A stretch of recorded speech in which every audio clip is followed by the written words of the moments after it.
Buenos días, buenos días. Hoy es miércoles 26 de agosto. Buenos días, Diego. Raúl, qué gusto estar Hola. contigo y con la gente que nos sigue. Sí, estamos viendo aquí el reloj de la temperatura. Dice 16 grados dentro del estudio. Afuera debe ser obviamente más bajo.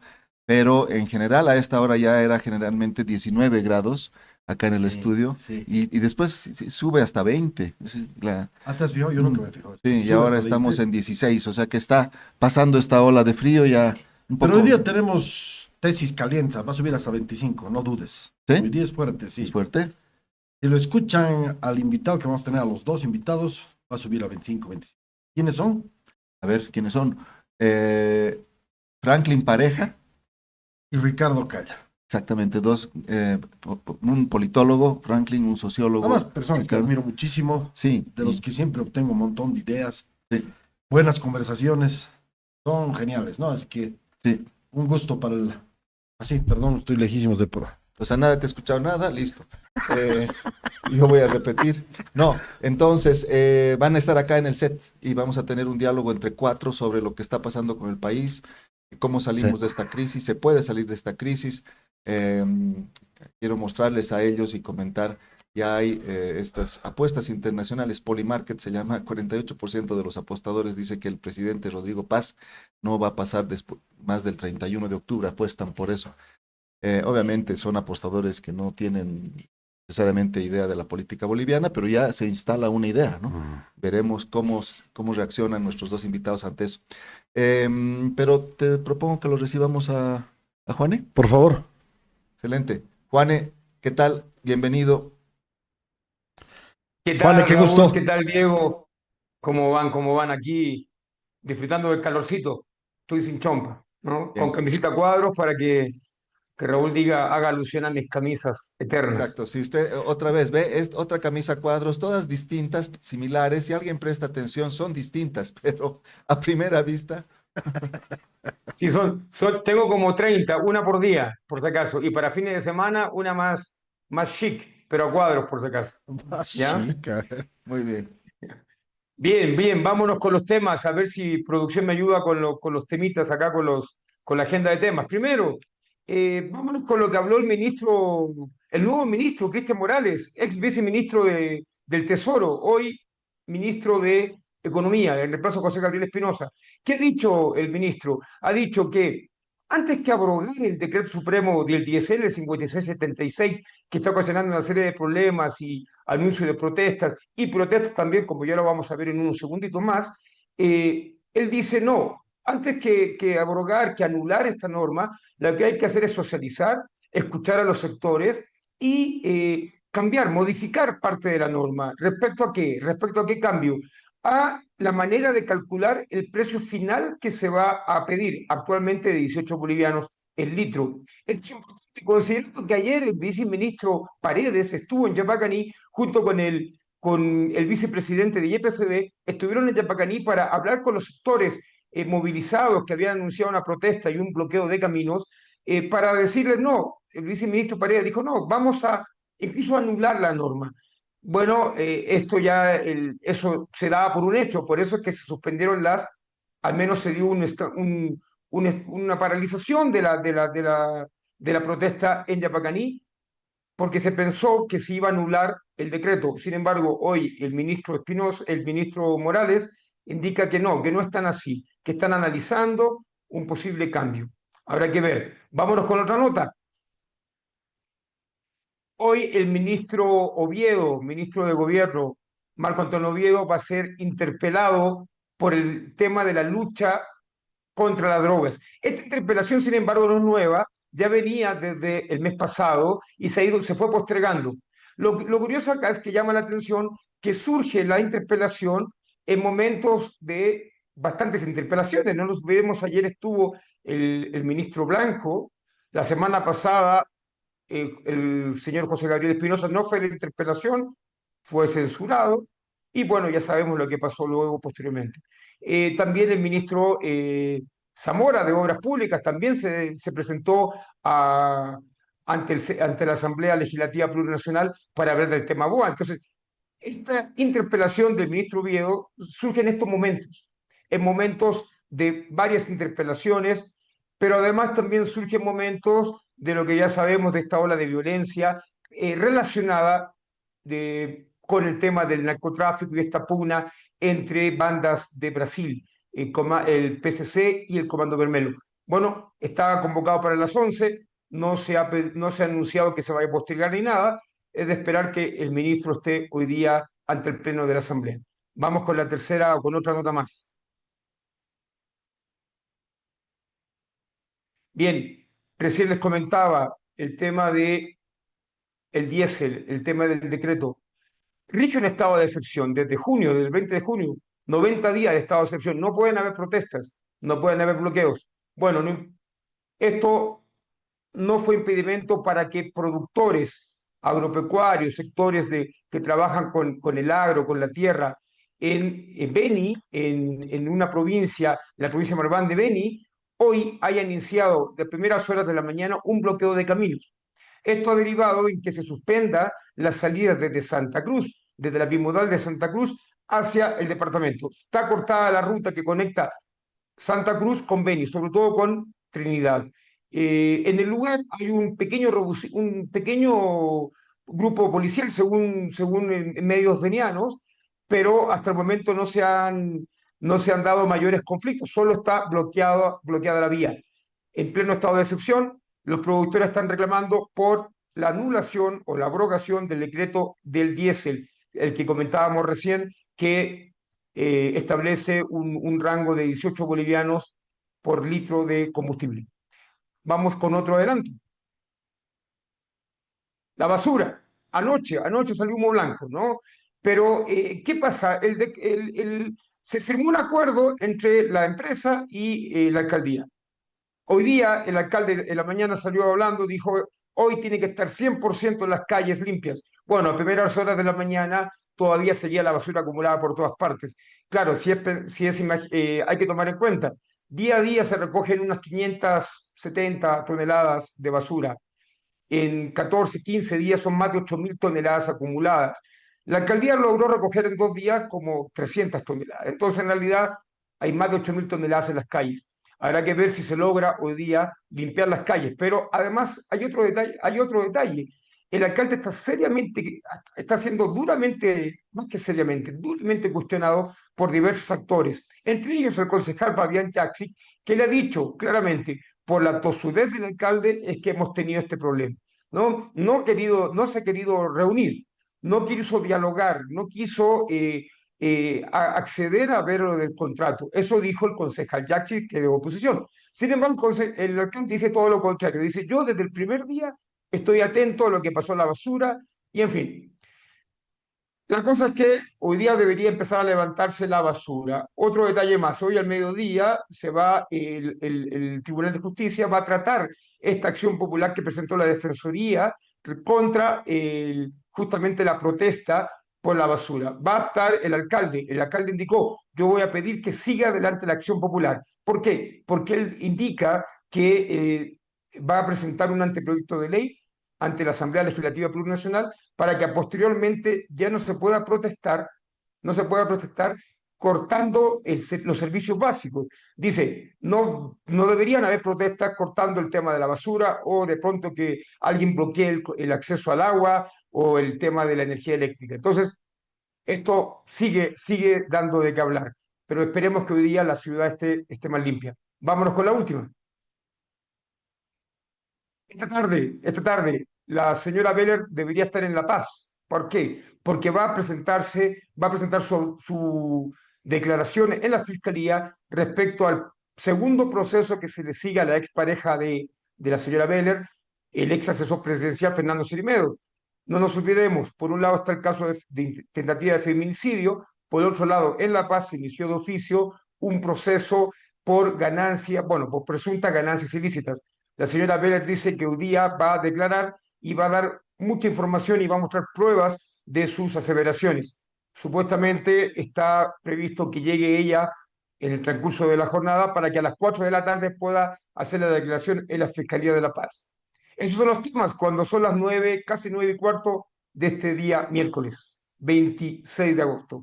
Exactamente, 26 de agosto, se nos va el mes de agosto. Juane, el tema de la basura se resolvió al final por una negociación y un aumento del monto que la alcaldía va a pagar, eso es lo que entiendo, y eso es lo que motiva la crítica del concejal Yaksich en sentido de que pudo haberse hecho antes, ¿por qué esperar tanto para llegar al principio? ¿Es así? Sí, así es. La crítica, primero es que no se saben los detalles del acuerdo. Hay que aclarar esto. Estamos buscando, creo que no somos el único medio que está buscando el detalle del acuerdo. Hay que tomar en cuenta esto. Sin embargo, el concejal Jaxi dice, se reunieron para dialogar y para acordar algo que se podría haber acordado mucho antes, que es justamente lo que tú indicas, ¿no? Ver los tenores del monto, los acuerdos del qué podemos cambiar o ajustar del acuerdo contractual. Eso se pudo haber hecho mucho antes de tener 15 días con 8.000 toneladas de basura en las calles. Por eso él dice, sin embargo, dice claramente, la tosudez del alcalde es más, el consejero Jackson es muy duro y hace alusión a asuntos psicológicos del alcalde. Él lo dice, no lo decimos nosotros, y dice que tiene una personalidad de un tipo que no le permite a él dialogar, que él necesita cámaras y necesita ser el actor principal de la información y salir a la palestra. Dice, todo esto se podría haber solucionado mucho antes, 3 meses antes. Sin embargo, el alcalde posteriormente dijo, no, yo estuve dialogando desde hace 3 meses. Sin embargo, sabemos muy bien que en ningún momento de las declaraciones previas a la declaración que dio día, el alcalde anunció que estaba dialogando con La Paz Limpia o con la empresa recogedora de basura, con Trébol, sino más bien decía, vamos a ir al plan Pega, vamos a ir al operativo Escoba, la alcaldía va a recoger la basura. Entonces, bueno, las declaraciones uno puede decir muchas cosas, pero los hechos también hablan por sí solos, ¿no? Excelente, Juane, gracias. Bueno, pero por lo menos ya esperemos que en esta jornada y mañana ya esté regularizada la situación de la basura en La Paz y claramente la atención noticiosa va a estar en Santa Cruz, en la declaración de Nadia Beller, eso va a estar marcando la agenda. Gracias, Juane, por el reporte. Nos informan que es en La Paz. Nos informan que la declaración sería en La Paz, por si acaso. En Santa Cruz. No en Santa Cruz, ya, pero ella Eso nos seguramente informan. por Zoom. Lo que me han dicho hoy día en la mañana, hice la precisión, me dijeron que se espera que la declaración sea en la tarde, en La Paz, a las 4 de la tarde. Quizás también sea por Zoom, vamos a precisar, pero hasta la mañana, hasta las 8 de la mañana, me habían informado que la señora vendría acá. Me parece un poco raro, dada su condición, pero fue lo que me habían informado. Bueno, excelente, eso lo vamos a precisar entonces más tarde. Gracias, Juan. Estamos. Juan, qué Gracias, gusto. nos vemos. Igual, chao, chao, colegas. Oye, ayer Javier Zárate, entrevistado acá en el estudio, nos decía una cosa que es importante, ¿no? No hay tantas empresas para contratar. O sea, si tú resuelves el contrato, como se dice, cortas el contrato con La Paz Limpia, ¿qué haces? ¿Qué empresa tiene, no sé, decenas de camiones, o no sé si cientos o decenas, personal especializado, la manera de tratar el relleno sanitario? Realmente estás atado a un contrato de largo plazo, que más bien, qué bien que sea de largo plazo. Y cuando hay estas crisis, realmente no tienes mucho donde negociar, ¿no? Sí, esa es la tesis de partida. Pero en todo caso, si tú vas a Lima y ves que todo está, ¿no? Vas de turista y ves que en cada esquina hay torrentes de basura, y vas a Buenos Aires y ves está, pero sofocándote la basura. Vuelves a ir a esas ciudades. Es decir, a mí me impacta que no se tomen riendas en el asunto en función a lo que dices. Si no tengo nada más que negociar, porque tengo que negociar con los señores, no es que haya 35, y si no quieren estos, los contrato a todos. Si tengo que negociar, si es una obligación fáctica, ¿por qué no hacerlo esto en 2 días? Claro, Es decir, ¿por qué no hacerlo antes? hay falta de la alcaldía. Ya hemos criticado ayer a la empresa de que deje la basura. De todas formas, debió recoger la basura, lo hemos dicho. En todo caso, ¿qué falta ves en la alcaldía? ¿Te parece que ha habido demoras? Parece que hay, bueno, digamos, una falta de claridad en lo que es la presencia de la empresa, ¿no? Totalmente. Que es Si la tan solitaria. si la conclusión de toda esta negociación es que al final se le va a ofrecer más dinero a a la empresa, y como tú sabes que estás atado de manos porque no hay más empresas para contratar, Sí. entonces creo que el único camino es una negociación razonable, en fin, y evitarte 15 días de ese proceso, ¿no? Bueno, Yo quisiera escuchar, pero ¿qué dice Yaxi? Si tenemos alguna declaración, va a valer la pena leerla, ¿no? Porque Ya. ese hombre sabe. sí, durante el programa tal vez podemos encontrar esa declaración, está en Brújula Digital. Sí. Ya están nuestros invitados acá en el estudio, nos Ya están están, esperando. me parece una maravilla. Como hemos anunciado, Ricardo Calla y Franklin Pareja para tener una conversación sobre lo que sucede actualmente en el país. Espérenos este pequeño corte, un minutito, y ya estamos con ellos.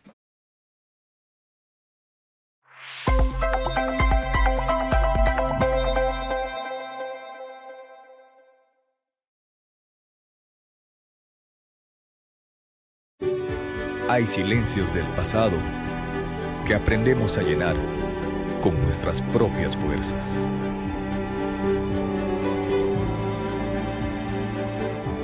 Nos haces parte de esos momentos. Y eso nos conecta.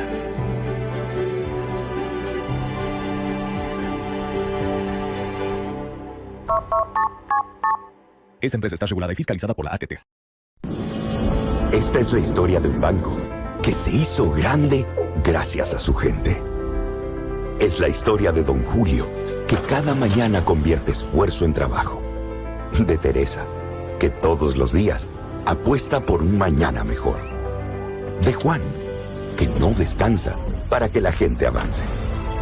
De Doña María, que cocina con las manos y sueña con el corazón. De Pedro y Alicia, que encontraron el lugar donde empieza su historia. Es la historia de Doña Naira, que convirtió constancia en oportunidades. De Ernesto, que sabe que cada semilla es futuro. Es la historia de los que hacen, creen y sueñan. Esta es la historia de un banco que hace 35 años crece junto a su gente. Banco Económico, el banco de nuestra gente. Esta entidad es supervisada por ASFI. Hay pasiones que nos conectan con nuestros recuerdos.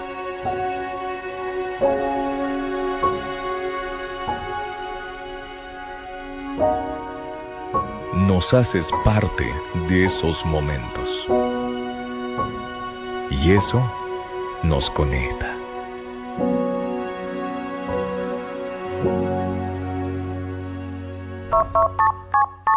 Esta empresa está regulada y fiscalizada por la ATT. Paquetes diseñados para ti, desde 70 invitados en adelante, organización completa y detalles que marca la diferencia. Más información al 715 55 170.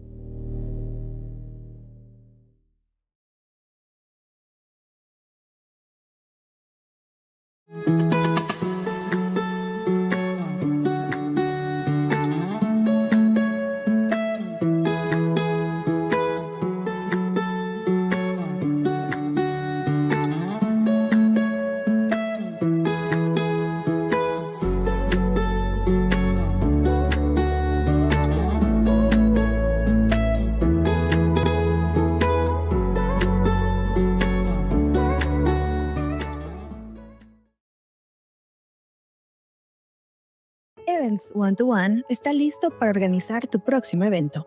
Nos encargamos de todo, de inicio a fin. Contáctanos al 715-55-170 y agenda hoy.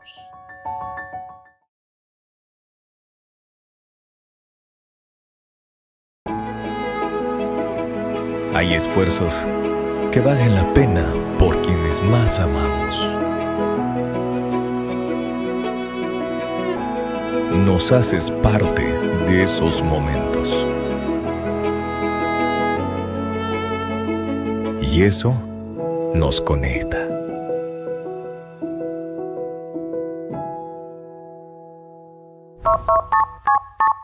Esta empresa está regulada y fiscalizada por la ATT.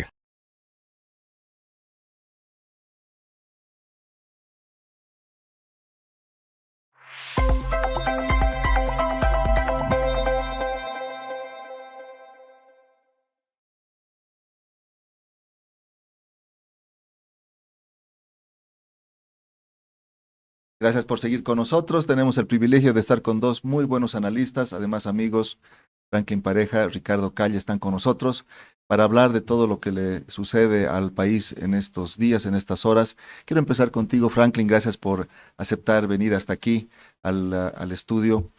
Tenemos una crisis producto de un intento de asesinato y de un teléfono en el que ha habido mucha información sobre presunta corrupción de las altas autoridades y de un ex asesor argentino que estaba muy cerca del presidente, etcétera.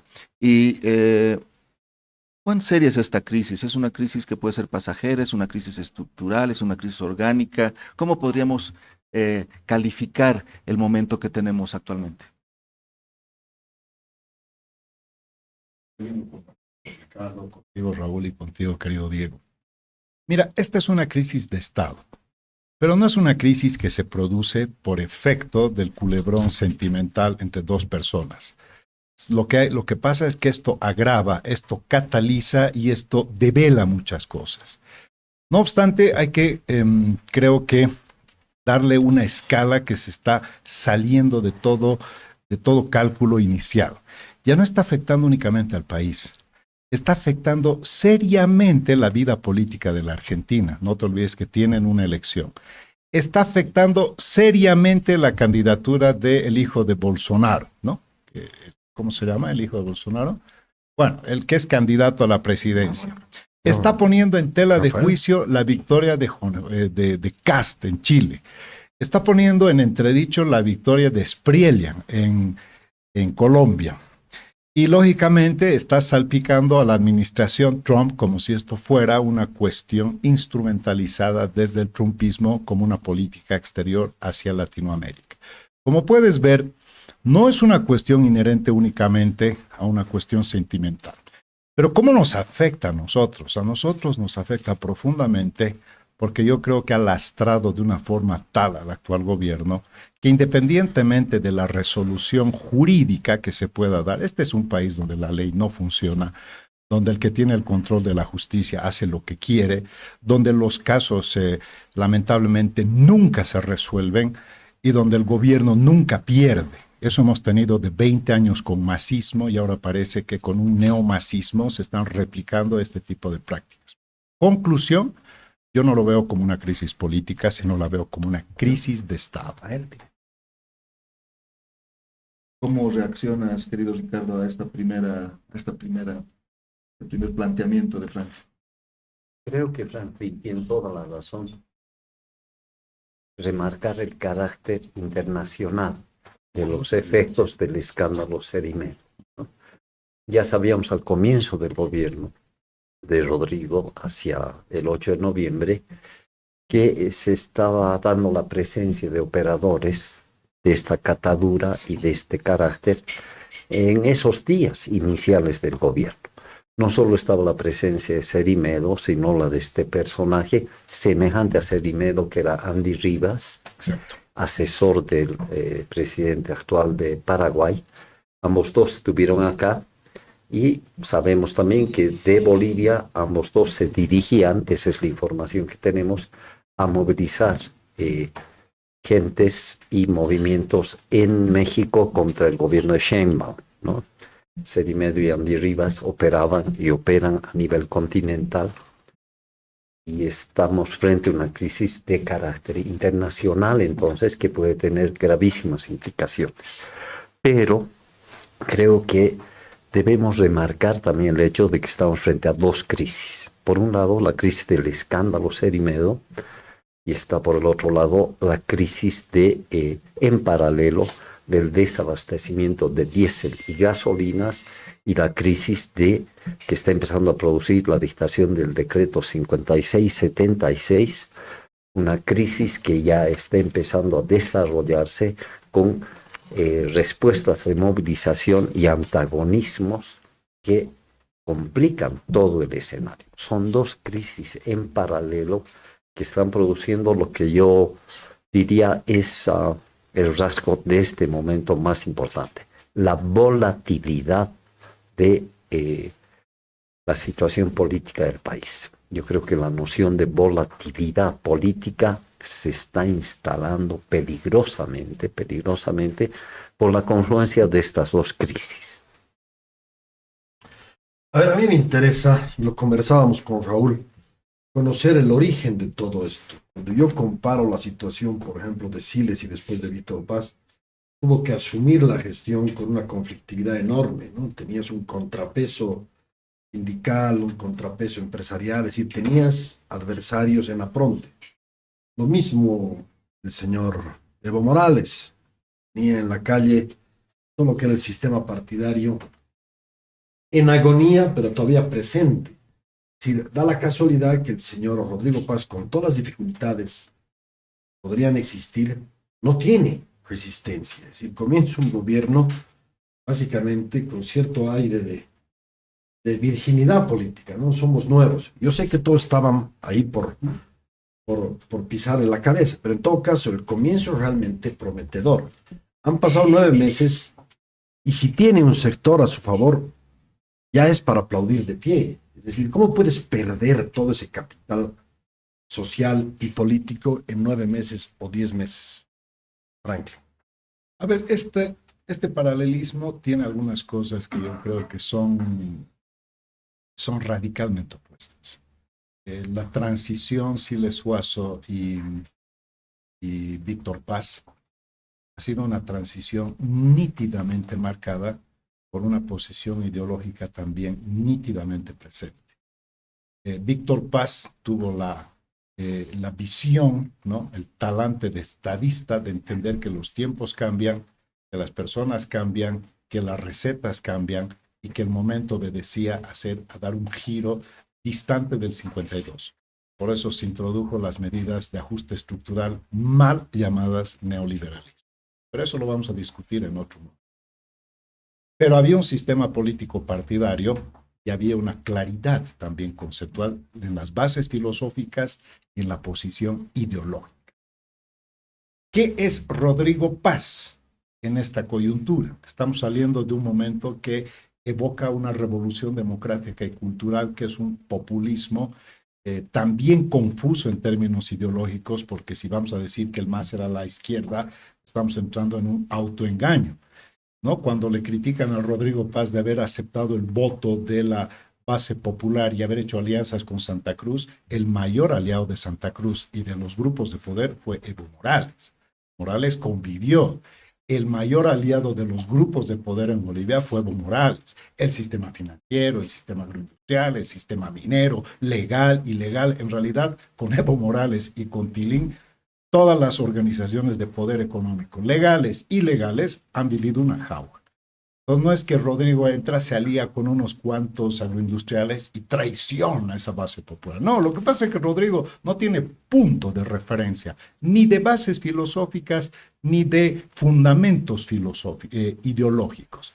Al ser una cuestión amorfa, tuvo la posibilidad de encarnar un liderazgo casi mesiánico, porque como este es un país de caudillos, necesitaba un líder que haga de su liderazgo algo, digamos, gigantesco ante la ausencia y ante la inexistencia de una estructura política, de una posición ideológica y de fundamentos filosóficos. Él tenía que suplir todo, porque la historia lo puso a él solito como presidente. Llegó sin partido, llegó sin base social, llegó sin el apoyo de los sectores que todos sospechan que debían apoyarlo. Si hubiera habido más claridad, hubiese ganado Tuto, porque él era la contracara del estatismo. Ya no tenemos que verlo tanto en una posición izquierda-derecha. Veámoslo, estatismo, liberalismo. Y la contracara del modelo era Tuto. Entonces entra Rodrigo, que no es la contracara, y en 10 meses nos está demostrando, primero, que tiene un extravío ideológico.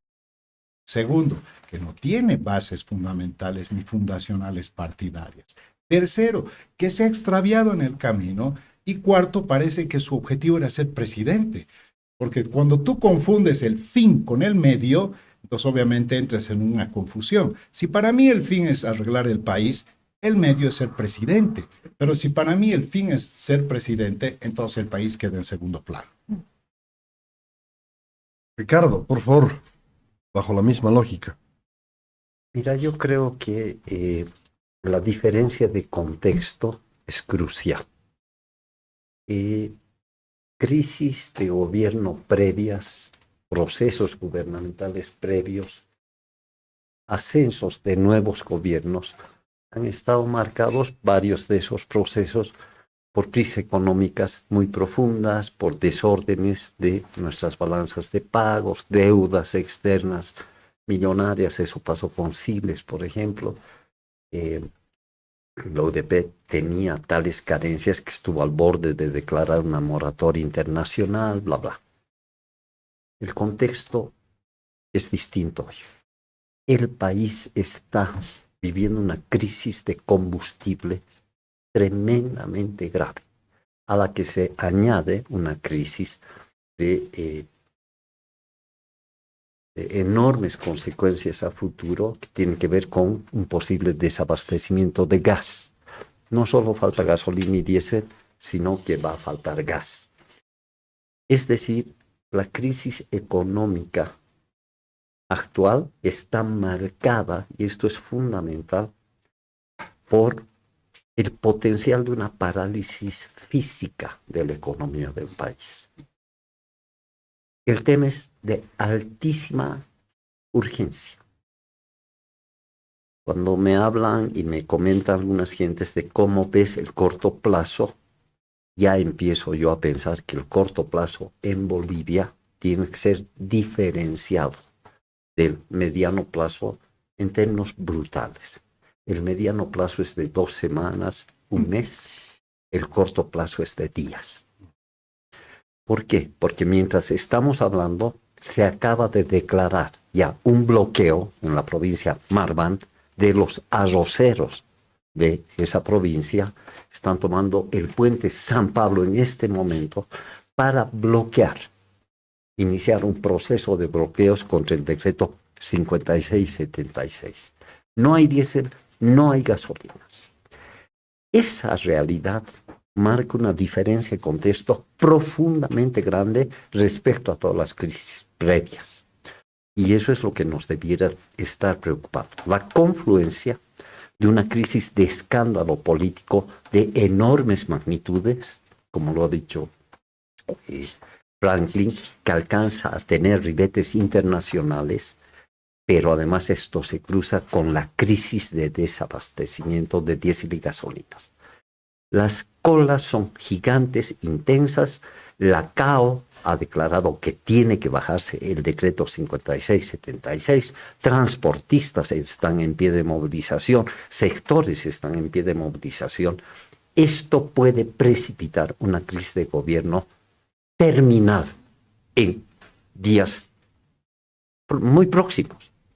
Esta situación es explosiva, diría yo, y las realidades que están vinculadas a todo esto son tremendamente fuertes.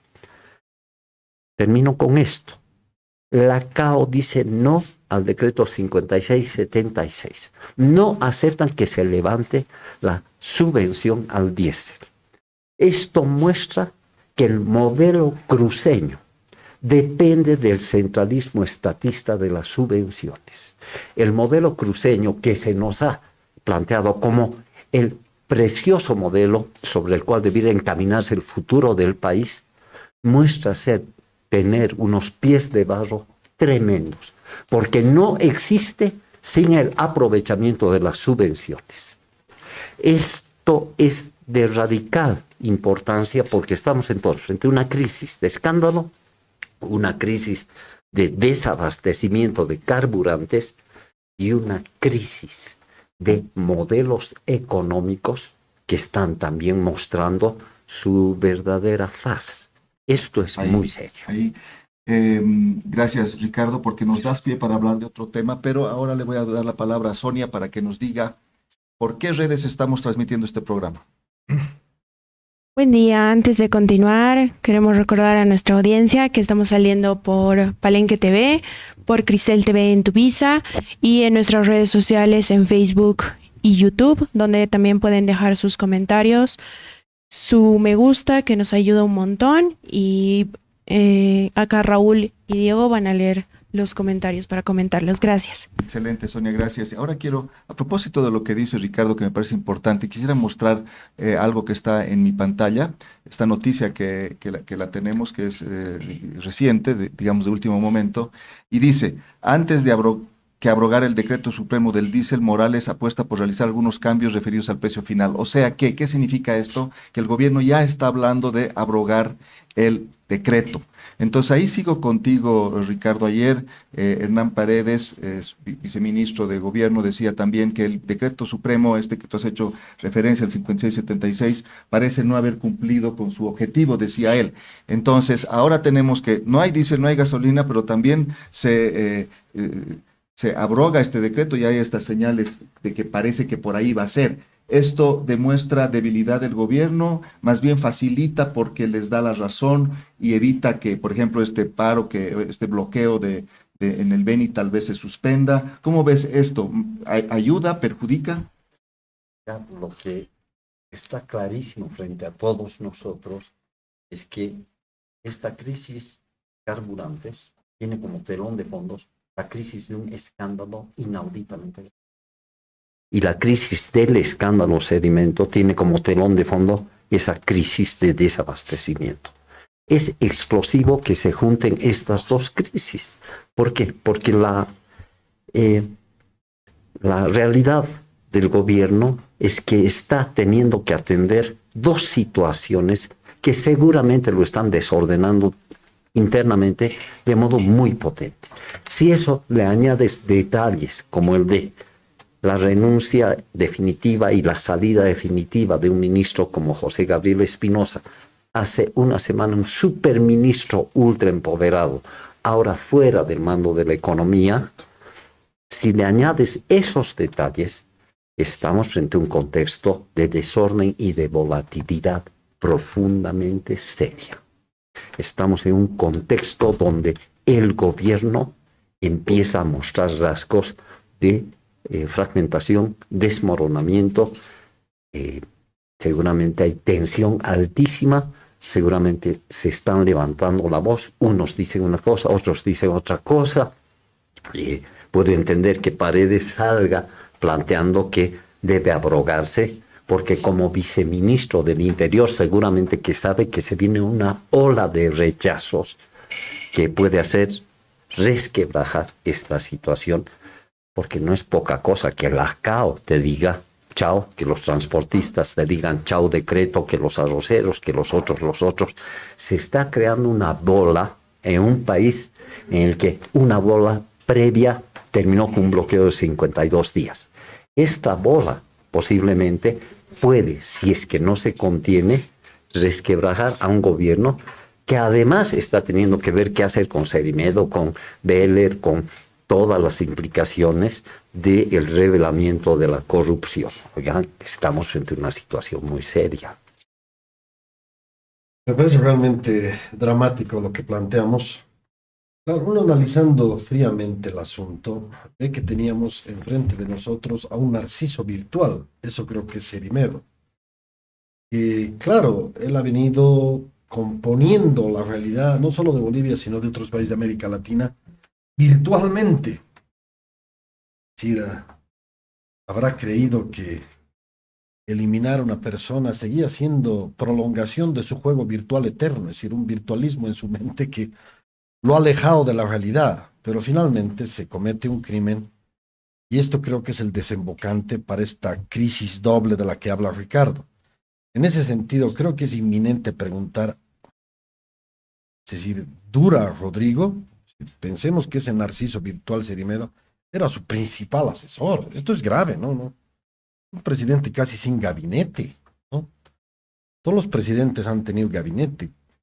Este señor de pronto parece el iluminado al lado del presidente y bueno, termina cometiendo este inmenso desliz. ¿Tenemos chance? ¿Hay chance para Rodrigo? ¿Qué medidas políticas tendría que asumir para salir de este conflicto? Es decir, ¿cómo resolvemos esto? Uy, que si tuviera la respuesta, yo creo que tendría la solución para el país. Es complicado porque mira, primero que el presidente ha perdido algunas cosas que cuando se pierde no se recupera. Perdió autoridad moral por su gobierno y quizás por él, pero en síntesis perdió. Y cuando tienes que gestionar una crisis, tienes que tener tu legitimidad a tope. Y cuando tienes que gestionar una crisis con una legitimidad alta, significa que estás generando confianza y credibilidad. Cuando debilitas la confianza y la credibilidad, devalúas tu legitimidad y pierdes autoridad moral. Primer punto. Entonces, hoy tenemos un gobierno que no tiene autoridad moral para exigirle al pueblo nada. ¿Te das cuenta qué complicado es perder la autoridad moral? No le puede exigir, a ver, díganles, ¿saben qué, señores? Amárrense los cinturones. ¿Con qué autoridad moral le vas a decir eso a tu pueblo si estás en entredicho por posibles fechorías que se han ido cometiendo? Es grave.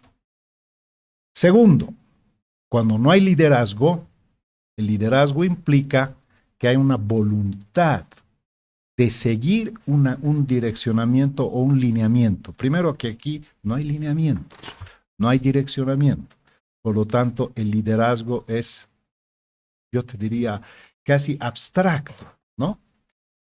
Eso también es grave, ¿por qué? Porque eso te hace ver que no hay cohesión interna dentro del gabinete. Si hubiera liderazgo, el liderazgo impone inclusive el principio de autoridad. Parece que aquí no hay liderazgo con principio de autoridad. Entonces hay una estructura gelatinosa, amorfa alrededor del presidente.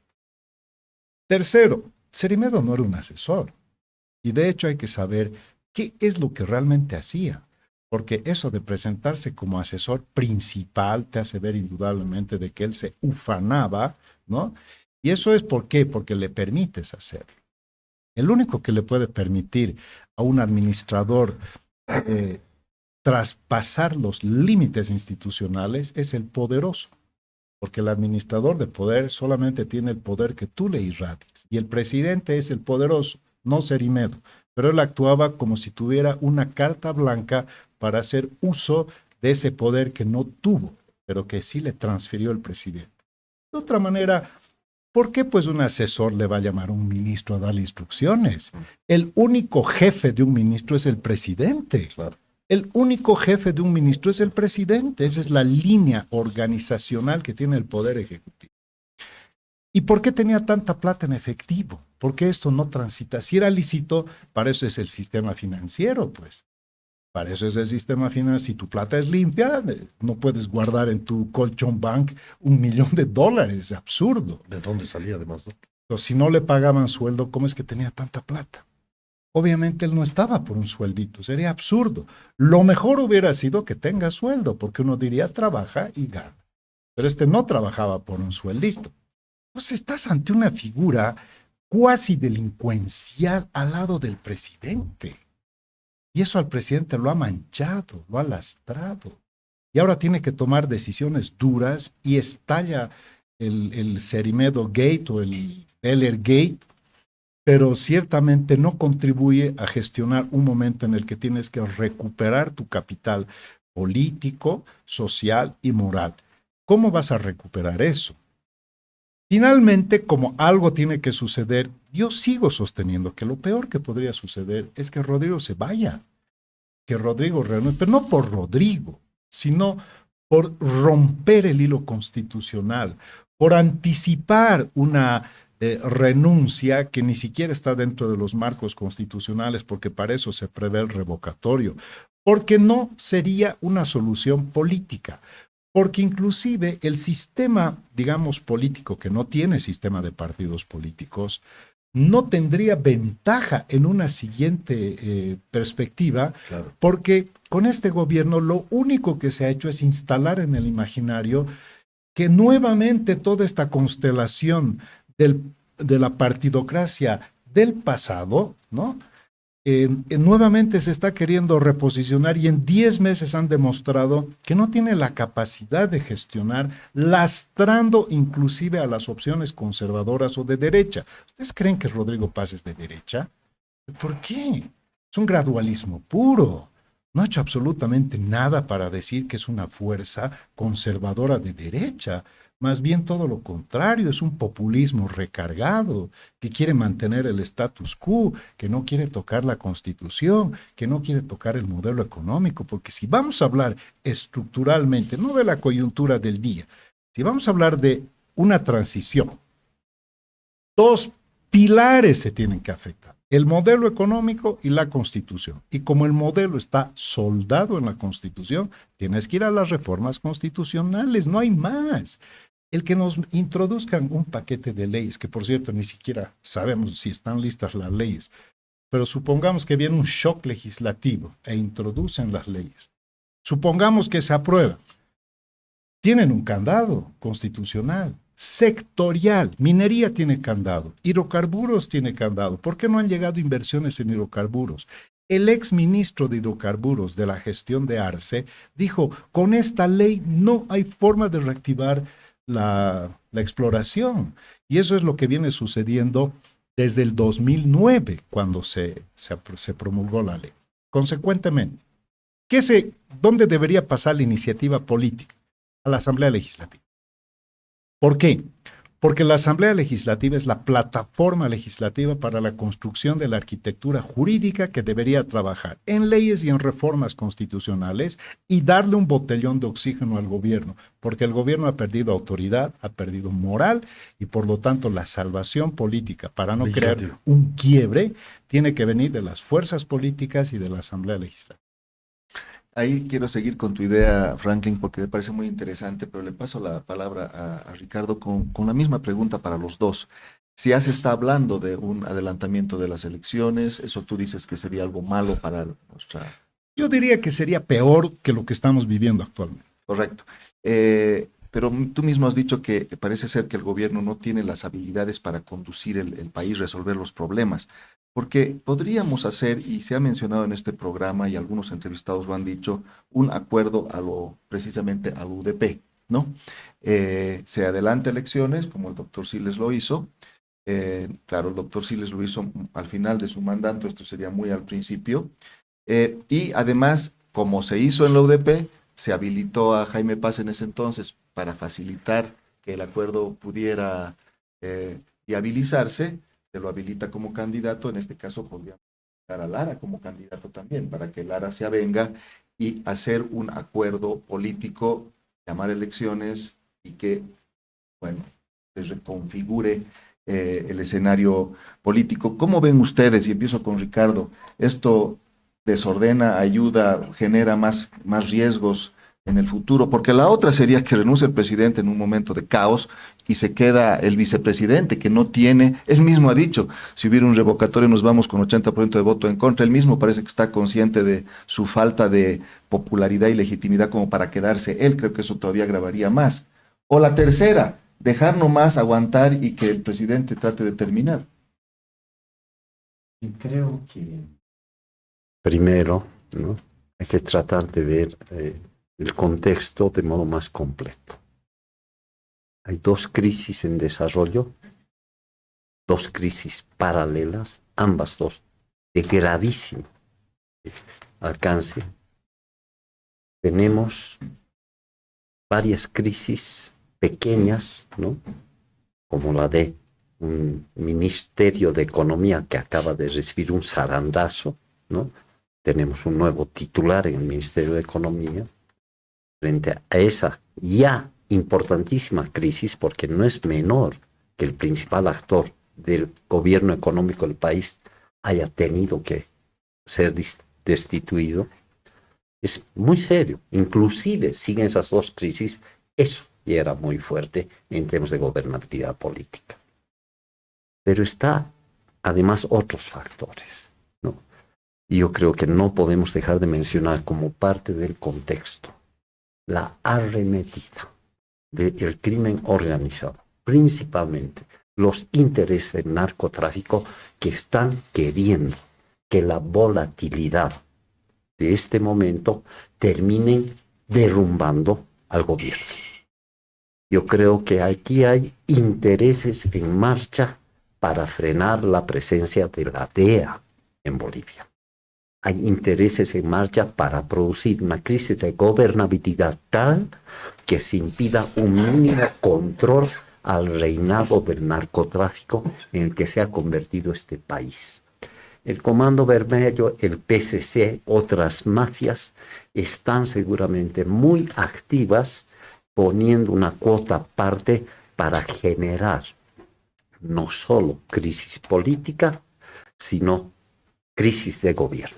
Están buscando la caída del gobierno de Rodrigo Paz, porque este gobierno ha abierto la presencia renovada del control de las drogas a partir de habilitar la existencia aquí de la DEA otra vez y estar enmarcándose dentro de la política general del escudo de las Américas.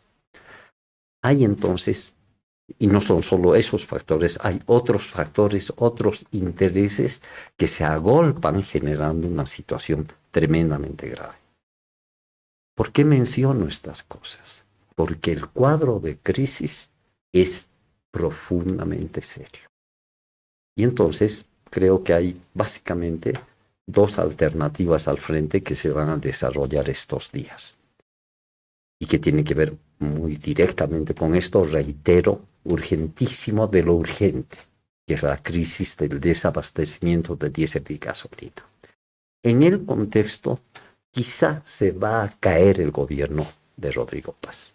En el contexto, si no hay algo que suceda cercano, un milagro, esto va a un desmoronamiento muy profundo. Y yo me temo que esta vez no se va a tratar de una crisis de gobierno solamente, sino de una crisis de Estado, en el sentido más radical y serio del concepto. La posibilidad de una fractura de la institucionalidad boliviana que nos lleve a un estado de anomia con la emergencia de regiones separadas de sí ya en términos de intentos de generar algunos tipos de gobernabilidad local. Estamos en la antesala de una crisis de gobierno que se transforma en crisis de Estado como sinónimo, crisis de Estado de, la existencia misma de Bolivia se podría poner en jaque porque no es un chiste tener parálisis física económica del país. Entonces, en ese contexto, ¿no?, o se cae el gobierno y se derrumba, o hay un viraje muy profundo, ético, político, estratégico, un cambio de timón, de total renovación del gabinete ministerial, de renovación de todas las perspectivas de desarrollo de un proceso mínimo de gobernanza que quizá se vaya a dar si es que el actual gobierno reacciona frente a la realidad de lo que está sucediendo. Esos dos horizontes quizás son los que están frente a nosotros, y este segundo que menciono, ¿no?, no nos muestra como para la realidad como para ser optimistas, porque ya estos 10 meses hemos vivido además un hecho permanente, la indecisión, la lentitud de todos los procesos de toma de decisiones. Frente a ello, estamos en un contexto muy saturado, verdaderamente. Perdón, te tengo que dar la palabra a Franklin, perdón por cortarles así, Franklin, No, está bien. y después tú tienes más preguntas, así que... No, ya contestó la pregunta. No, porque la posibilidad de... Es que iba a añadir algo, pero dale, está bien. No, la posibilidad de llamar elecciones adelantadas, ¿cómo te cae esa opción? ¿Cuál es tu criterio, tu intuición sobre eso? Mira, volviendo un poquito a lo que dijo Diego y lo que tú acotas y el contexto que hace tan catastrófico, pero tan crudo como es la realidad, ¿no? Mira, cuando hubo un pacto político con Siles Suazo, era el fin de un ciclo. Cuando hubo un adelantamiento de elecciones con Mesa, era fin de otro ciclo. Ahora estamos saliendo y estamos terminando otro ciclo y este debería ser el inicio de un ciclo. El problema es que este no quiere iniciar el ciclo nuevo. Ese es un problema estructural. Este gobierno ha decidido no iniciar un ciclo. Ha decidido mantener el ciclo. Por lo tanto, está conservando las bases institucionales y constitucionales del ciclo pasado. Este debió entrar a cambiar el ciclo, no lo hizo. Ahora, este es un gobierno tan frágil que no puede combatir en su fuero interno ni siquiera sus problemáticas de naturaleza interna, pero para combatir a la corporación política transnacional que está vinculada al crimen organizado, foros de Sao Paulo, los grupos de Puebla, tienen pues un tejido continental. Necesitas tener una fuerte presencia e irradiación internacional. Hasta ahora, ¿tenemos algún embajador en Brasil, donde está el comando para coordinar? ¿Tenemos embajador en Chile? ¿Tenemos embajador en Argentina? ¿Hemos restituido relaciones con Estados Unidos? O sea, ¿de qué estamos hablando? ¿Quién va a ser nuestro embajador? ¿Los carcas? ¿Enriqueta Ulloa? No necesitamos embajadores de cultura con todo lo brillantes que son esos. Necesitamos embajadores que conozcan geopolítica, porque Bolivia está viviendo una crisis que no es del barrio, es continental. Hay un giro en el continente, Sprelia, Kass, Keiko, Rodrigo, Milei. Hay un giro y nosotros estamos supuestamente en el escudo de las Américas, pero estamos y no estamos. Entonces, en esas condiciones, desde fuera nos ven y han perdido el entusiasmo en ayudarnos. ¿Tú crees que esos 1.900 millones de dólares es una cifra que obedece a un real deseo de ayudar? Han ido replegando su deseo de darnos ese botellón de oxígeno. 1.900 millones de dólares es casi un premio consuelo. Eso ya tenemos que entender que desde fuera no nos están dando ese apalancamiento que en principio surgió. Ahora, elecciones. Bueno, elecciones tendría que ser un pacto político, porque no sucesión, sino elecciones, adelantamiento, porque si hay sucesión, si renuncia Rodrigo, entra Lara, eso dice la Constitución, eso no dice Lara. Si se va Rodrigo, entra Lara, eso dice la Constitución. Y Lara no sería la solución. De hecho, yo creo que Lara es pro, más bien, la restitución o restauración del régimen saliente, y a manera de sospecha, o por lo menos no sé, de intuitivamente, capaz que hasta rehabilita a Morales. ¿Qué significa eso? Que este periodo gubernamental ha restituido y ha restaurado todo lo que se combatió. Entonces, ya estamos en un momento en el que definitivamente el gobierno ya pasó su tiempo. Ya no es, ahora sí lo que dice, mira, voy a ser más exagerado que Ricardo, ya no es cuestión, el corto plazo son horas, ya ni siquiera son días. Porque o das un cambio radical y das una señal hacia afuera contundente de 180 grados, o te vas a caer, no por Evo Morales, te vas a caer por inepto y por estar manchado en sospechas de corrupción. Y ya se ha creado algo así como una correa de transmisión en el pensamiento y sentimiento popular de que este gobierno no gobierna, roba, engaña, miente y por tanto no tiene por qué ser representante institucional de los bolivianos. ¿Qué desastre han hecho en 10 meses haber perdido autoridad moral, autoridad política, autoridad institucional? Por eso tiene que dar un giro de 180 grados. Y una cosa más, Raúl, con esto cierro. Si quieres recuperar un mínimo de autoridad, sobre todo en el plano moral, tienes que decir qué ha pasado con las maletas, qué ha pasado con el oro, qué ha pasado con la madera. O sea, ya no puedes más aquí crear y difuminar las cosas pensando que la gente se va a olvidar. Todo lo que ha dicho la señora Beller, puede que ahora ya la están denostando, la están decapitando. Bueno, su vida es su vida, ¿no? También los chorlitos que han caído cerca de ella, pues tendrán su corresponsabilidad. Pero lo cierto es que si parte de lo que dijo tiene algo de cierto, pues esto es dramático. Estamos ante una situación de una crisis que ahora ya no es solo de Estado, es moral. Ustedes saben, jóvenes, que leía yo sobre Venezuela, el gran texto de Javier Corrales, que te muestra cómo Venezuela sin guerra, sin catástrofe natural, ha tenido la enorme virtud, entre comillas, de reducir su economía de 2015 a 2019 en un 400%. O sea, si su PIB era de 100 millones de dólares, bueno, 350, 450, baja a 100 millones de dólares. Es decir, es un empobrecimiento brutal. A ver, esta pregunta para mí es imprescindible, porque digamos que vamos a nuevas elecciones, como tú dices, una cuestión de horas.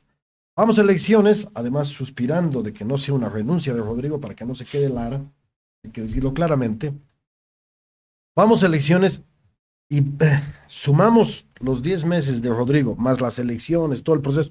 Es básicamente otro año más de perjuicio. Podríamos caer en una catástrofe económica tan brutal porque parece es el camino. Es decir, estamos yendo a eso. No es solamente un asunto institucional y político, es un asunto económico. Nos estamos yendo, no puedo decirlo, ¿no? No, malas palabras no se dicen en el programa. Javier está ahí y nos riñe.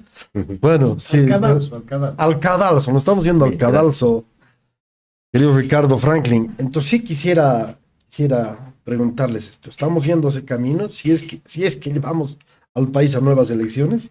Ya hemos pasado de las 10 de la mañana, así que tienen que ser breves y ya estamos terminando el programa. Cualquier presidente que suceda al actual presidente va a tener que encontrar casi 1.000 millones de dólares para que haya gasolina y diésel en el país. Pero por ¿Saben? 2 meses nada más. Y por 2 meses. 2.000 millones son por 2 meses. ¿Sabes? Estamos frente a una situación de casi colapso económico que si no se resuelve, bien lo has dicho Franklin, en horas, esta situación puede terminar en una explosión con una gravedad profundísima en Bolivia. ¿Saben? No hay tiempo que perder. Hay que resolver el tema de abastecimiento de diésel y gasolina. Si eso no se resuelve, Lara presidente se va a caer en 2 días, Loza de presidente se va a caer en 2 días, Franklin Pareja se va a caer en 2 días si es presidente, Ricardo Calla, ustedes, cualquier presidente Caemos todos. va a caerse porque estamos en una situación terminal en términos de existencia de economía mínima básica. No comprender eso es perderse en el escenario de expectativas muy inútiles. Estamos en el momento más serio de una crisis que se ha acumulado por el desorden del MAS. El desorden del MAS ha producido un país sin recursos mínimos de existencia energética. Bueno, verdaderamente y por honestidad, está claro de que este gobierno no ha generado esta crisis. Bolivia vino con una crisis económica y un Estado desfalcado.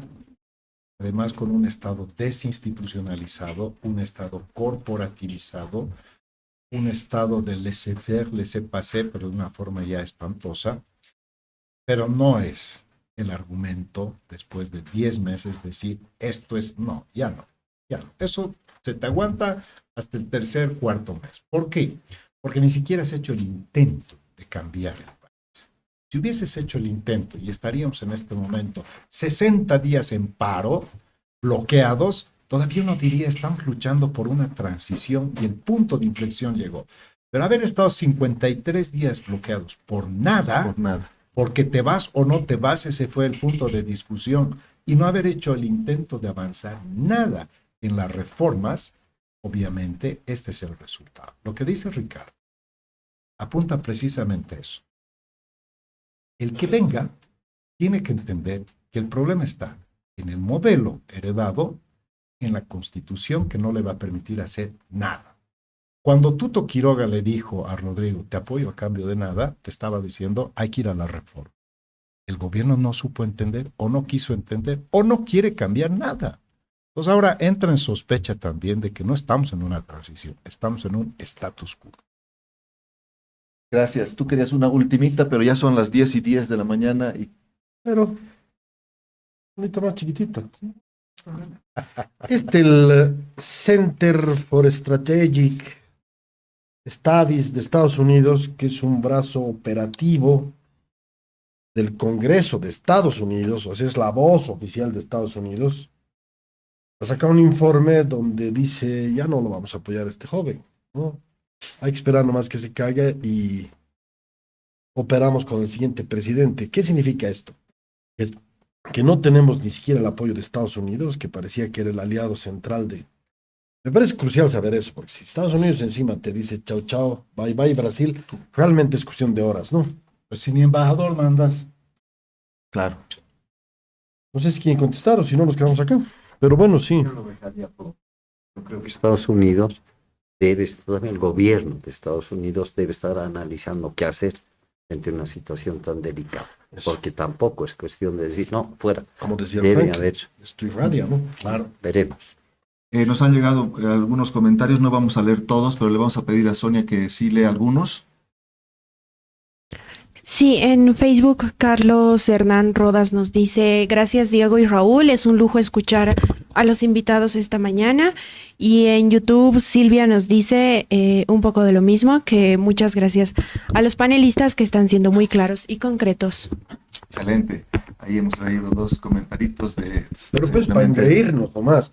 No hay algo crítico, alguna opinión. Y muchas gracias a la gente que nos piropea, pero no hay algo... Algo que diga, los cuatro son una punta de ineptos. No se puede decir malas palabras, por eso no los leen. Claro. Dale, a ver. Algo que... Sí, también nos dicen, por ejemplo, pregunta Mauricio, ¿sería lo mejor llamar a elecciones? Se necesitan reformas profundas a la Constitución. La única forma de garantizar las reformas es con este Congreso. Eso ya lo hemos hablado de ese tema. Gracias, Mauricio, por hacer esa pregunta. Se ha dado acá en este programa y les agradecemos a nuestros dos invitados un panorama pesimista, pero también creo que realista de lo que está sucediendo en el país. Hay una sensación de crisis, de desmoronamiento, etcétera. Lo mejor, lo que quisiéramos todos, es que el gobierno se afiance, termine su mandato, etcétera. Eso es lo lógico, lo mejor institucionalmente, de un golpe de timón, salgamos de esta crisis. Pero no parece que fuera una posibilidad para que exista combustibles. El tema que hemos hablado ahora, tiene que haber un aumento del precio y ese aumento del precio es un tema de costo político y social muy grande. El gobierno ya está dando señales de que va a retroceder en el tema del diésel. Entonces eso también agrava todavía más. El siguiente gobierno tal vez tendría entonces ese mandato de qué pena, un costo social, tener combustible a precio internacional para que no falte y para que la economía empiece a recomponerse. No sé si tú tienes un último resumen. Yo agradecidísimo de estar con dos intelectuales que admiro, así que me parece que todo lo que nos han dicho es duro, ¿no? Es muy duro. La verdad es, no sé, quisiera que terminen con algo positivo, alguna sonrisa falsa, aunque sea, pero... Vamos a sonreír falsamente a la cámara todos. Gracias por seguirnos, nos hemos quedado más de las 10 porque el diálogo era muy importante y muy valioso. Y nos vemos mañana a las 9 por, como decía antes, por este mismo pero canal. que se despidan, ¿no? ¿No que se despidan? Yo me despido diciéndoles que son una belleza. Muchísimas gracias. Felicidades por el canal que están abriendo entre todos ustedes. Muchísimas gracias. Lo propio, les deseo los mejores parabienes. La van a romper, chicos. Yo soy su seguidor asiduo, así que para mí un honor estar aquí hoy. Igual. Muchísimas gracias. Gracias. Nos vemos mañana.